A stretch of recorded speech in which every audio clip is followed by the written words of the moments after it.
Bismillahirrahmanirrahim. Assalamualaikum warahmatullahi wabarakatuh. Kami dari kelompok 2 Ulumul Quran yang terdiri dari saya sendiri Amelia beserta rekan-rekan saya ada Aisyah Rahmi Tobibah dan Alia Maula Sapitri. Kami di sini akan menyampaikan materi tentang maqasid Al-Quran, yakni definisi maqasid Al-Quran, perbedaan antara maqasid Al-Quran dengan maqasid syariah, maqasid Al-Quran perspektif para tokoh ulama, dan juga yang terakhir ada contoh penerapannya. Untuk yang pertama yakni tentang definisi maqasid Al-Quran. Maqasid secara bahasa terdapat 4 pengertian. Yang pertama ada mendatangi atau menuju, yang kedua jalan yang lurus, yang ketiga posisi tengah, dan yang keempat tujuan atau sasaran. Al-Quran dari segi bahasa Arab qoro'a yang artinya membaca, korona atau menyandingkan, dan yang ketiga Quran. Maqasid Al-Quran adalah ilmu untuk memahami diskursus Al-Quran dengan mempertimbangkan tujuan-tujuan utamanya yang mempresentasikan inti Al-Quran sebagaimana yang ditujukan makna dari ayat-ayat tersebut. Perbedaan antara maqasid Al-Quran dengan maqasid syariah yakni terdapat 2 poin. Yang pertama ada fokus kajian dan yang kedua ada tujuan. Fokus kajian maqasid syariah lebih mengarah kepada ayat-ayat hukum, sedangkan maqasid Quran lebih mencakup kepada seluruh isi ayat Al-Quran. Untuk tujuan maqasid syariah, bagaimana menjaga az-zaruriyat al-khamsah, yakni hifzuddin, hifzun nafas, hifzu akal, hifzun nasal, dan hifzu mal.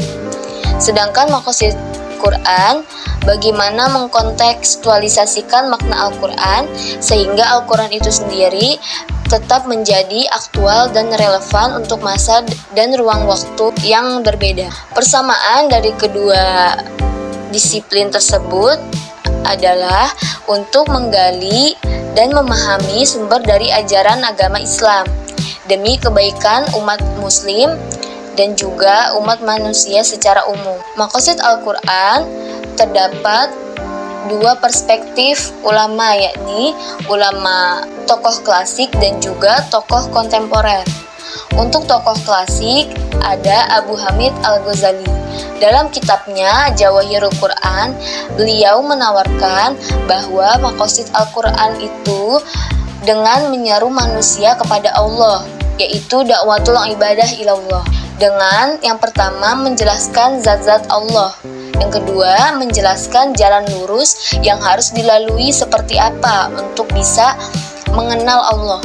Yang ketiga menerangkan bagaimana keadaan setelah kami umat manusia atau umat muslim mampu mencapai, dan yang keempat memberitahu keadaan orang-orang yang keras kepala kepada penolakan kebenaran. Dan yang terakhir ada menekankan bahwa banyak rintangan untuk menyeru kepada Allah agar mencapai kepada jalan tersebut, maka bersiap-siaplah bekal untuk menghadapi segala rintangan.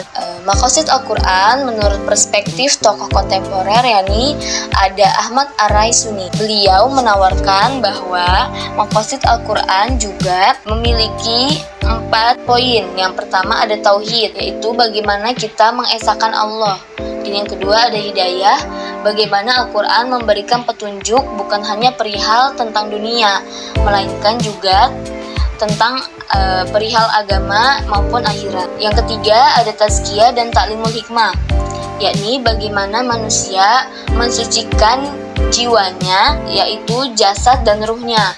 Dan yang keempat ada menegakkan kebenaran dan keadilan. Untuk yang terakhir ada contoh penerapannya. Contoh penerapan maqasid Al-Quran terdapat di salah satu ayat, yakni A'udzubillahi minasyaitonirrajim, Bismillahirrahmanirrahim, wa qatilul musyrikina kafah kama yuqatilunakum kafah. Di sini maqasid Al-Quran memiliki tujuan bukan hanya untuk membunuh orang-orang musyrik saja, tetapi bagaimana kita umat Islam itu menegakkan keadilan, yang mana umat Islam diperlakukan dengan tidak baik, maka boleh saja dibalas dengan hal yang serupa.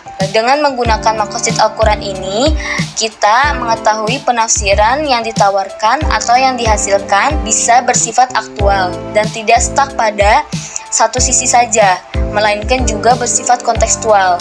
Seperti contohnya, jika di Indonesia itu bukan berarti kita mendatangi setiap rumah tetangga, yaitu untuk mengambil parang dan mengetok-ketok pintu untuk membunuh para kaum muslimin. Tetapi waqatilul musyrikina kafah di sini itu yuqatilunakum kafah di sini berlaku ketika umat musyrik atau orang-orang musyrik melakukan qasas atau pembunuhan kepada umat muslim. Untuk menegakkan keadilan itu, maka diperbolehkan saja untuk membalas hal yang serupa, yakni membunuh umat musyrik juga atau orang-orang musyrik. Jika tujuannya ingin menegakkan keadilan, maka di dalam ajaran agama Islam atau syariat Islam diperbolehkan.